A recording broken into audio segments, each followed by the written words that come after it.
Salve, salve, Universo Narrado! Estamos aqui para trocar uma ideiazinha, cara, sobre pêndulo cônico. Como que eu boto um sistema desse em movimento?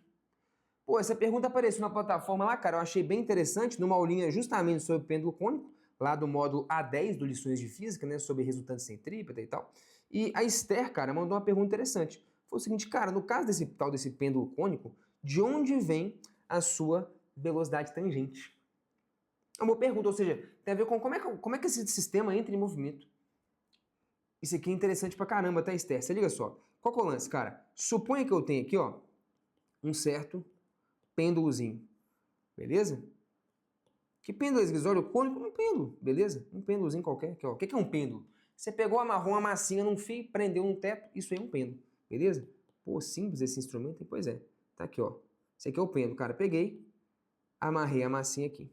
Suponha que esse negócio, né, cara, esse cara tava parado mais ou menos aqui assim, beleza? Eu peguei, puxei ele pra lá, beleza, Esther? Se eu, por exemplo, soltar esse cara aqui, o que vai acontecer? Por conta da gravidade, ele vai ser puxado de volta pra cá. O que ele vai ficar fazendo? Vai ficar fazendo isso aqui. Vai ficar oscilando de um lado pro outro, ok? Se eu desprezar a resistência do ar, dissipação, ele fica para sempre indo de um lado pro outro e tal. Isso aqui é o que a gente chama de pêndulo simples, tá? Esse é um movimento harmônico simples, ok? Beleza. Só que eu posso, ao invés de fazer isso aqui, então se eu só soltar esse carinha dessa posição, ele vai oscilar como um pêndulo simples, ok? O movimento harmônico simples, o movimento oscilatório, é outro estudo, tá bom? Nem tem a ver com o estudo de resultante centrípeta desse contexto aqui não. Ok. Agora, suponha o seguinte, Esther, se eu vier e der um peteleco nele, para a direção, aí você vai ter que usar um pouquinho sua visualização tridimensional. Eu dou um peteleco dele aqui, ó, pluf, para dentro do plano do quadro. Ou seja, se esse peteleco, então, for para dentro do plano do quadro, para facilitar essa visualização tridimensional, eu vou desenhar até um plano aqui. Esse plano é imaginário, tá bom? Imagina que tem essa mesa aqui, mas ela não existe de fato não, tá? Ela é uma parada imaginária aqui, ó. Tá aqui, ó. Imagina que existe essa mesa aqui, beleza? Ou seja, eu vou fornecer, então eu tenho que perturbar esse sistema, eu tenho que pegar e plau, dar um peteleco nessa bolinha, de modo que ela ganhe uma velocidade para lá, sacou? Se não tivesse fio, o que ela ia fazer? Ela ia andar em linha reta aqui e tal, e ir embora, MRU, vai até o infinito, aquela história toda lá, né? Beleza, se não tem fio. Só que aí, então, ou seja, respondendo a sua pergunta, Esther, para ocorrer esse movimento pelo cônico, alguém tem que injetar essa velocidade inicial nessa bolinha, V. E aí, por conta de ter aí a decomposição das forças que a gente viu na aula lá que você comentou, né? Por conta de ter a tração aqui, que vai ter uma componente aqui que aponta para o centro, tem uma resultante centrípeta que não deixa essa bolinha andar em linha reta em MRU até o infinito. Faz o quê? Vai puxando essa bolinha, fazendo ela fazer uma curva. Então, qual que é o movimento que essa bolinha executar? Ela tende a andar em linha reta e ir embora até o infinito. Como tem uma resultante centrípeta, ela vai então descrever esse movimento aqui, que é o movimento que você conhecia do pêndulo cônico. Ficou meio feio meu desenho aqui, mas você entendeu, ok? Beleza? Então, respondendo a sua pergunta, Sté, de onde que vem essa velocidade? Alguém tem que fornecer. Essa pergunta é boa, sabe por quê? Olha que interessante. O que ela me faz lembrar, e é importante você conseguir fazer essas conexões. Imagina o Sol.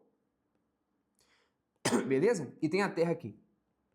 Você fala, velho, aí eu vou deixar essa pergunta em aberto aqui, você me conta nos comentários.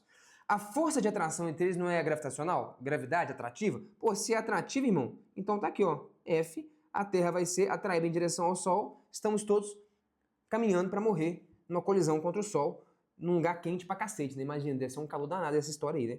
Agora, o que acontece? Não é esse movimento que acontece, né? Apesar da força realmente ser atrativa, né? A força ser atrativa, Esther, vamos lá.